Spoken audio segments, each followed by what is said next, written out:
I want to take you back to a moment in your life, a moment when you were utterly, completely stopped in your tracks by wonder. Maybe it was the enormity of a mountain, or the vastness of the ocean, or the delicate symmetry of a snowflake. You got that moment in your mind? That moment when you were awestruck. That moment from which you will never be the same. That feeling, that suspension in time, that tingling in your body, that's wonderment. And I believe we, as followers of Christ, have a responsibility to it. You see, we live in a world where the extraordinary is hidden in the ordinary. Somewhere along the way, we stopped seeing it. Somewhere along the way, we get comfortable. We create mental habits. And we fall into what is called a hedonic treadmill.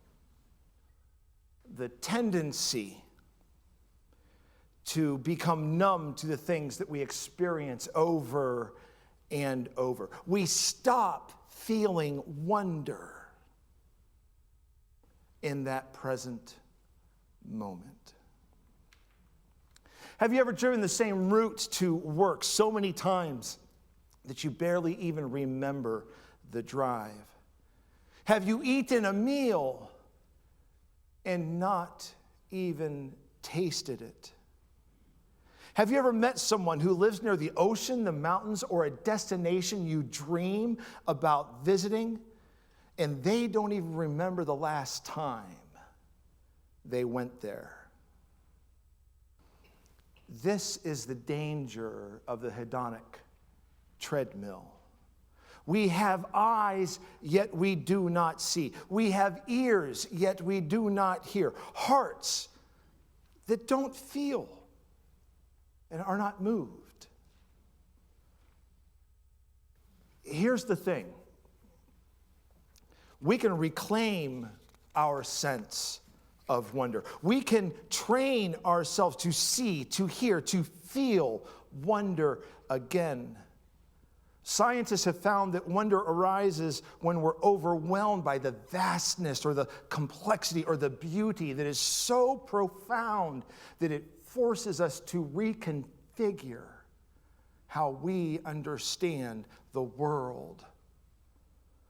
My brother has been going on business trips across the world for years. I have a slide of it, but apparently those aren't working. But that's okay. Imagine my brother with all of his ski gear, with a beautiful mountain behind him. Sounds exciting, doesn't it? Well, traveling around the world can become a treadmill. So he makes the point to experience the experiences. If you could see the picture, it's the Matterhorn behind him, in the shadow of which he skied and drank and had amazing food just last week. Since some of you are thinking it, I'll go ahead and answer it. Yes, I get jealous at times. But don't worry. A job that flies you around the world, or the resources to spend a week at the most beautiful and the happiest place on earth, are not necessary. They are not prerequisites. Henry Miller once said, even a blade of grass, given the proper attention, becomes infinitely more magnificent in itself.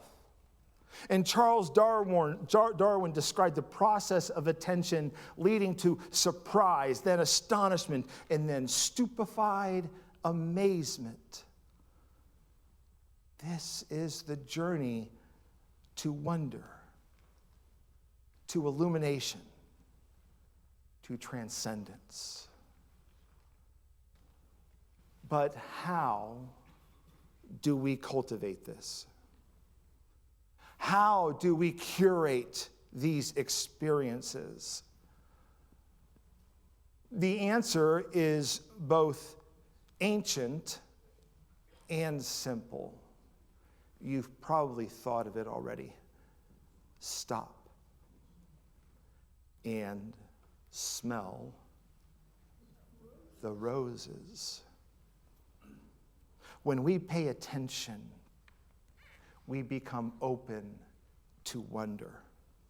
When we pause to reset and take a deep breath, breathing in the wonder of God's creation, holding it there so that it seeps into our blood and circulates through our entire bodies. When we slow down, wonder seeps in. In the book, The Power of Wonder, Monica Parker writes, "Wonder changes our perspective, our bodies, our souls, and our lives."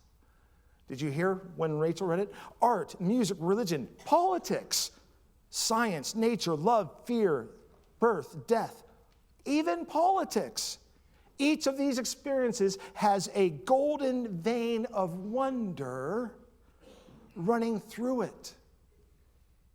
Imagine that the very fabric of our lives is stitched together by wonder.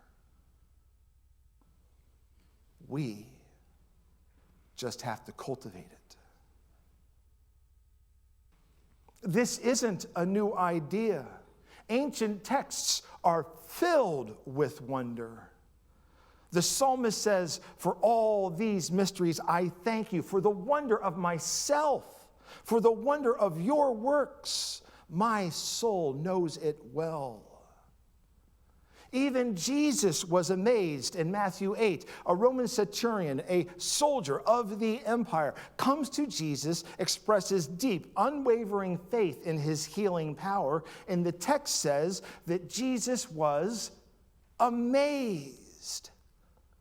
The light of the world was in awe. He who was in the beginning in a state of wonder. Think about that. Yes, even Jesus, the divine made flesh, experienced wonder. So what do we do with this? We make it a practice. An intentional, regular exercise as foundational as breathing. We start celebrating life instead of taking it for granted. We wake up in the morning and we look at the world as though we have never seen it before. We go to bed and we thank God for the wonder of the day. We remember that just because we can explain something like the sky being blue, or how a flower blossoms, or ladybugs laying eggs, it doesn't make it any less wonderful. Rabbi Abraham Joshua Heschel said, "Our goal should be to live life in radical amazement. Never treat life casually. To be spiritual is to be amazed." Friends, what if we treated every moment with wonder? What if we approach life with eyes wide open, experiencing wonder where we once were on a treadmill? What if we sought wonder not as a casual, occasional delight, but as a daily opportunity to commune with the divine?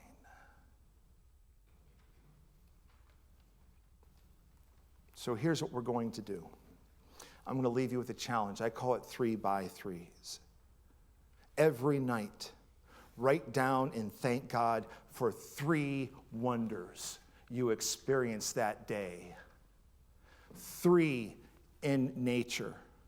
3 in art, music, and design. And 3 in humans being wonderful. One, at least one of which should be you. How wonderful you, as a child of God, are. Amen? Amen.